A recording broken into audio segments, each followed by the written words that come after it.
Joining us. I'm here with the prosecutors and investigators who have worked diligently on the investigation of criminal attempts to interfere in the administration of Georgia's 2020 presidential election. Today, based on information developed by that investigation, a Fulton County grand jury returned a true bill of indictment, charging 19 individuals with violations of Georgia law arising from a criminal conspiracy to overturn the results of the 2020 presidential election in this state. The indictment includes 41 felony counts and is 97 pages long. Please remember that everyone charged in this bill of indictment is presumed innocent. Specifically, the indictment brings felony charges against Donald John Trump, Rudolph William Louis Giuliani, John Charles Eastman, Mark Randall Meadows, John Cheeseborough, Jeffrey Clark, Jenna Lynn Ellis, Ray Stallings Smith III, Robert David Cheeley, Michael A. Roman, David James Schaefer, Sean Micah Tresher Steele, Stephen Cliffgard Lee, Harrison William Prescott Floyd, Travion C. Cootie, Sydney Catherine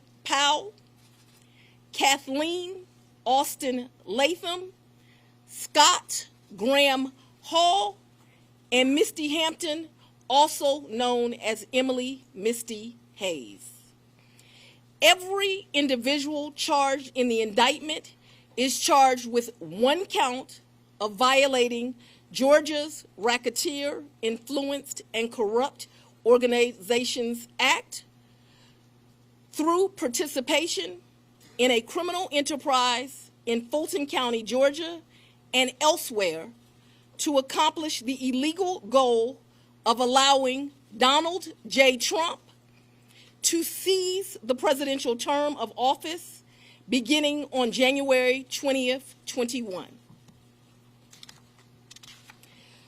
Specifically, the participants in association took various actions in Georgia and elsewhere to block the counting of the votes of the presidential electors who were certified as the winners of Georgia's 2020 general election.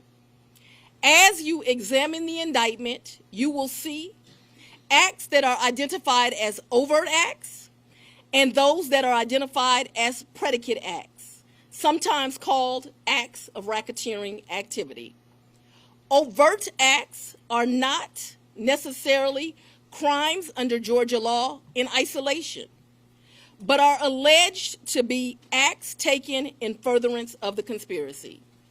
Many occurred in Georgia, and some occurred in other jurisdictions and are included because the grand jury believes they were part of the illegal effort to overturn the results of Georgia's 2020 presidential election.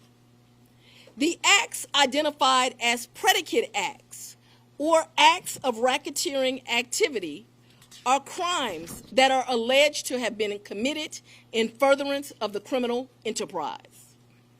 Acts of racketeering activity are also charged as separate counts in the indictment against those who are alleged to have committed them. All elections in our nation are administered by these states, which are given the responsibility of ensuring a fair process and an accurate counting of the votes. That includes elections for presidential electors, Congress, state officials, and local offices.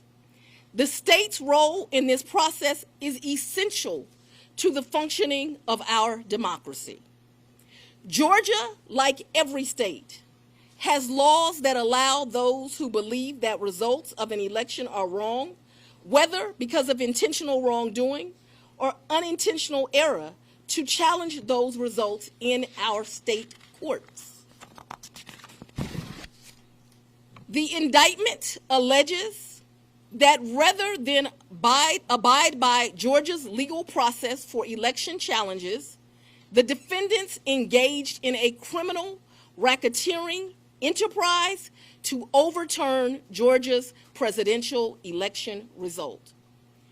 Subsequent to the indictment, as is the normal process in Georgia law, the grand jury issued arrest warrants for those who are charged. I am giving the defendants the opportunity to voluntarily surrender no later than noon on Friday, the 25th day of August, 2023.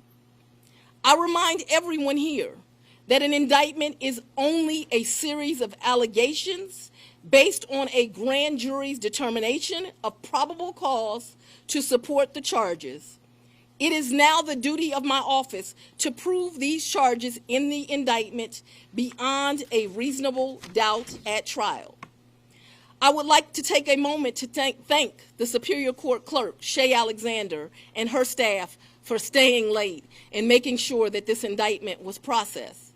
I would also like to thank the men and women of Sheriff Labatt's office for keeping the courthouse open, but most importantly for keeping us safe over the weeks and months that have led up to this indictment, and for what I know they will continue to do to keep us safe.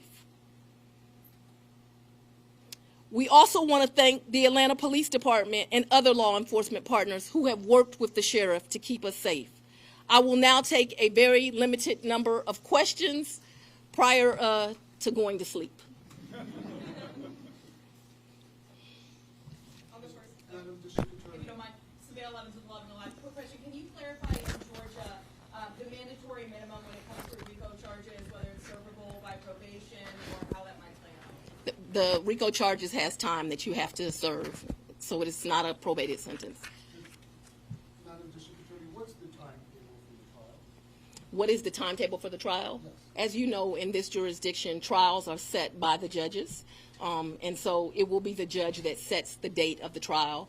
This office will be submitting a proposed scheduling order within this week. However, that will totally be at the discretion of the judge.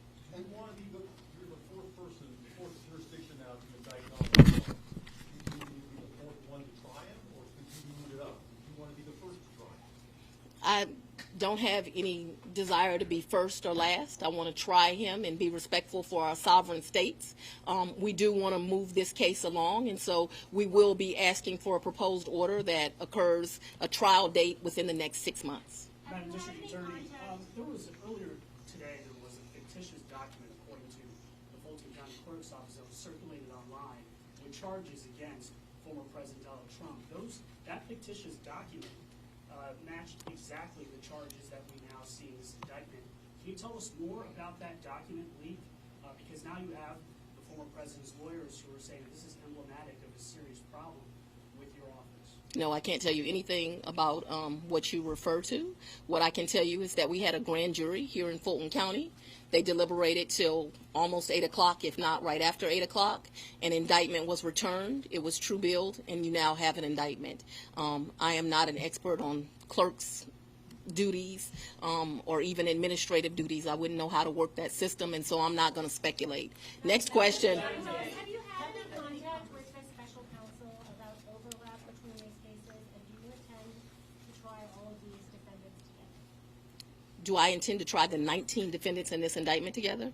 Yes. And have you had any contact with the special counsel about the overlap between this indictment and the federal indictment? I'm not going to discuss our investigation at this time. Ma'am, we're I'm entering going to in. take. The arguments made by former President Trump that this is a politically motivated affair. I make decisions in this office based on the facts and the law. The law is completely nonpartisan. That's how decisions are made in every case. To date, this office has indicted, since I've been sitting as a district attorney, over 12,000 cases. This is the 11th RICO indictment. We followed the same process. We look at the facts, we look at the law, and we bring charges. Have there been conversations about the